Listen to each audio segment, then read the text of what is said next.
बड़ी खबर सामने आ रही है। कथावाचक अनिरुद्धाचार्य पर बरसी राज्य महिला आयोग की अध्यक्ष महिलाओं को लेकर अनिरुद्धाचार्य ने दिया था बयान। अध्यक्ष बोली, उनकी कथा सुनने वालों में रहती 80% महिलाएं, फिर भी महिलाओं के चरित्र पर घिनौना आरोप लगा रहे हैं। अनिरुद्धाचार्य अध्यक्ष ने कहा कि कथावाचक द्वारा माफी मांगना कोई सॉल्यूशन नहीं है। बयान के बाद कथावाचक अनिरुद्धाचार्य ने वीडियो जारी कर जताया था दुख। आपको बता दें, लखनऊ में उत्तर प्रदेश राज्य महिला आयोग की अध्यक्ष बबीता चौहान ने कथावाचक अनिरुद्धाचार्य द्वारा महिलाओं को लेकर दिए गए बयान पर नाराजगी जताते हुए उन पर जमकर बरसी और कहा कि आयोग कार्रवाई की तैयारी में है। आयोग की अध्यक्ष बबीता चौहान ने कहा कि आपकी अनिरुद्धाचार्य की कथा सुनने वालों में 80% महिलाएं होती है और उनके चरित्र पर इतना घिनौना आरोप लगाया गया, इस पर माफी मांगना कोई सॉल्यूशन नहीं है। कथावाचक अनिरुद्धाचार्य ने कहा था कि 25 साल की उम्र तक महिलाएं 3-4 जगह मुंह मार चुकी होती हैं। हालांकि सबसे ज्यादा महिलाएं ही अनिरुद्धाचार्य की प्रशंसक हैं, उनकी कथा सुनने आती हैं। बाद में एक वीडियो जारी कर अनिरुद्धाचार्य ने खेद जताया था। जब लड़की 14 साल की होगी और 14 साल की कोई लड़की आपके घर दुल्हन बन के आ जाएगी तो उस समय तो वो बच्ची होगी, आप उस परिवार को अपना मान लेगी। लड़कियां लाते हैं 25 साल की, अब 25 साल की लड़की 4 जगह वो मुंह मार चुकी होती है। वो 25 साल की जब तक आती है तो पूरी जवान होके आती है। जवानी कहीं ना कहीं तो वो उसकी जवानी फिसल जाएगी या बच्चों का विवाह जल्दी हो जाता था। टाइम पे देख लेना, लोग फिर जल्दी शादियां करना शुरू कर देंगे। अनिरुद्धाचार्य के द्वारा की गई टिप्पणी का घोर विरोध करती हूँ कि जो उन्होंने महिलाओं को लेकर इतनी हल्की बात की है, जो बेटियों को लेकर इतनी हल्की बात की है, मुझे लगता है कि इससे ज्यादा गंदी और घटिया भाषा का कोई प्रयोग नहीं कर सकता। जिसमें व्यासपीठ पर बैठकर इतने बड़े कथावाचक हैं जो एक पब्लिक फिगर हैं आज, और जो मुझे कहना चाहिए कि जिनके लिए, जिनको सुनने के लिए इतना सारी पब्लिक वहां आती है, और जिसमें कहूंगी कि अगर फैंस की बात की जाए तो कम से कम 80% इनके कथा को महिलाएं सुनने के लिए आती हैं। उसके बावजूद ये ऐसे शब्दों का प्रयोग कर रहे हैं इतने बड़े उसमें होके, तो मुझे लगता है कि ये कोई अच्छी बात नहीं है। या तो इनको बुद्धि नहीं है या ये कम उम्र में इनको ज्यादा शोहरत मिल गई, उसका ही इनको समझ नहीं आ रहा कि उसका उपयोग कैसे करें। तो कई बार होता है कि मैं तो यही कहूंगी कि विनाश काले विपरीत बुद्धि, कि अच्छा खासा लोगों को पब्लिक भी इकट्ठा कर लेते हैं, कथा भी सुना रहे हैं, सब कर रहे हैं, उसके बाद में जरूर ये कुछ न कुछ ऐसा कर देते हैं कि जो महिलाओं के लिए बहुत मुझे कहना चाहिए कि इससे ज्यादा घटिया शब्दों का चयन नहीं हो सकता जो इन्होंने किए हैं। तो मैं तो आयोग की तरफ से भी कहती हूँ कि हम इनका संज्ञान लेंगे, और मैं वैसे भी कहती हूँ कि जो भी कड़ी से कड़ी कार्रवाई हो सकती है वो इनको करना चाहिए। माफी मांगना किसी भी कहना चाहिए किसी भी गलती का सॉल्यूशन नहीं है, क्योंकि आदमी एक बार गलती करता है, 2 बार करता है, बार करता है, और ऐसे ऐसे कथावाचक अगर गलती करेंगे तो फिर कैसे काम चलेगा। जहाँ हम भी मंचों पर जाते हैं, ईश्वर की कृपा से बड़े बड़े मंचों में जाने का मौका मिलता है, तो हम कहते हैं भाई आप अपनी फैमिली के साथ आएं, बच्चे कथा सुनते हैं, बच्चों में संस्कार आते हैं, बच्चे हमारे भगवान राम, भगवान कृष्ण के बारे में जानते हैं कि भाई क्या थे वो।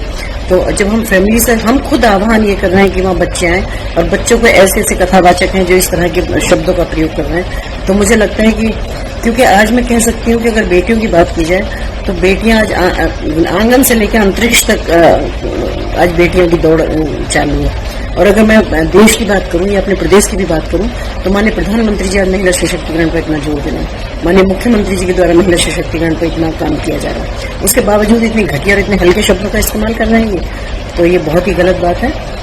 मैं इसकी घोर और कड़े शब्दों में निंदा करता हूँ।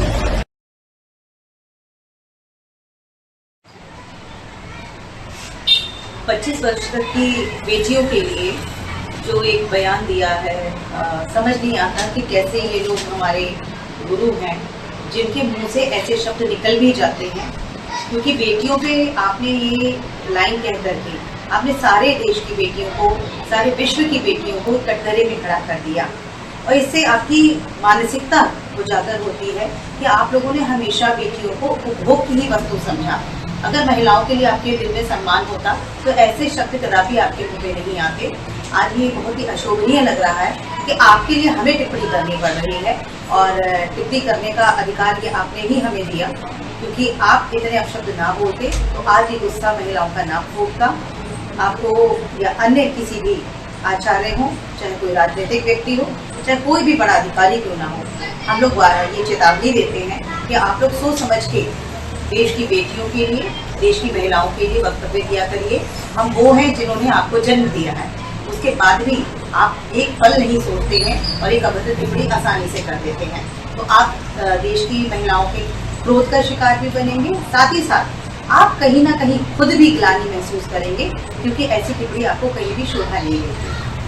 अनिरुद्धाचार्य महाराज द्वारा दिए गए लड़कियों को बयान के बाद अब प्रेमानंद महाराज का बयान हुआ वायरल। प्रेमानंद महाराज ने भी आजकल के बच्चों के चरित्र को लेकर सवाल खड़ा किया है। प्रेमानंद महाराज ने कहा कि आजकल के लड़का लड़की के चरित्र पवित्र नहीं है। जब 4 लड़कियों से व्यभिचार करता है तो वह अपनी पत्नी से संतुष्ट नहीं रह पाएगा, उसे 4 से व्यभिचार करना पड़ेगा, क्योंकि उसने आदत बना ली है। जब महिला को 4 पुरुषों से मिलने की आदत पड़ गई है तो एक पति को स्वीकार करने की हिम्मत उसमें नहीं रह पाएगी। प्रेमानंद महाराज कहते हैं कि 100 में कोई 2-4 कन्याएं ऐसी होंगी जो अपना पवित्र जीवन रखकर किसी पुरुष को समर्पित होती होंगी। कैसे वह लड़की सच्ची बहू बनेगी जो 4 लड़कों से मिल चुके हैं, जो 4 लड़कियों से मिल चुका है? क्या वह सच्चा पति बन पाएगा? सुशीला जी, राधे राधे महाराज जी। महाराज जी, आजकल के समय में बच्चे चाहे अपनी पसंद से शादी करें या माता पिता की पसंद में, दोनों ही परिस्थिति में परिणाम अच्छे नहीं आते। ऐसे में हम कैसे पता लगे कि शादी अच्छे आएंगे कैसे? अच्छे आएंगे कैसे? आजकल बच्चों और बच्चियों के चरित्र पवित्र नहीं है, तो अच्छे कैसे आएंगे? हमारी माताओं बहनों के पहले रहन सहन देखो। बूढ़ी, हम अपने गांव की बता रहे हैं, बूढ़ी थी पर इतने से नीचे इतना, और आज बच्चे बच्चियां कैसी पोशाकें पहने, कैसे आचरण कर रहे हैं। एक लड़के से ब्रेकअप, दूसरे से व्यवहार, फिर दूसरे से ब्रेकअप, फिर तीसरे से व्यवहार, और व्यवहार व्यभिचार में परिवर्तित हो रहा है। कैसे शुद्ध होगा? मान लो हमें 4 होटल के भोजन खाने की जबान में आदत पड़ गई है, तो घर की रसोई का भोजन अच्छा नहीं लगेगा। जब 4 पुरुष से मिलने की आदत पड़ गई है तो एक पति को स्वीकार करने की हिम्मत उसमें नहीं रह जाएगी। ऐसे ही जब 4 लड़कियों से व्यभिचार करता है तो वो अपनी पत्नी से संतुष्ट नहीं रहेगा, उसे 4 से व्यभिचार करना पड़ेगा, क्योंकि उसने आदत बना ली है। हमारी आदतें खराब हो रही, हमारे बच्चों की आदत। तो ये सब जो मोबाइल चल गया है, जो गंदी बातें चल गई हैं, अब आजकल बहू मिलना और या पति मिलना बड़ा मुश्किल है, बड़ा मुश्किल है। 100 में कोई 2-4 कन्याएं ऐसी होंगी जो अपना पवित्र जीवन रखकर किसी पुरुष को समर्पित होती होंगी। कैसे वो सच्ची बहू बनेगी? जो 4 लड़कों से मिल चुकी वो सच्ची बहू बनेगी? जो 4 लड़कियों से मिल चुका वो सच्चा पति बन पाएगा? तो अब ये हमारा भारत देश धर्म प्रधान देश है। अब जो हमारे देश में गलतियां घुस गई हैं, विदेशी ये माहौल घुस गया है। ये लिव इन रिलेशन क्या है? गंदगी का खजाना, गंदगी का खजाना। अरे हमारे यहां पवित्रता के लिए जान दे दी। जब मुगलों का आक्रमण हुआ तो पवित्रता के लिए जान दे दी, लेकिन छूने नहीं दिया शरीर को। और आज वही बच्चे, ये सब क्या है?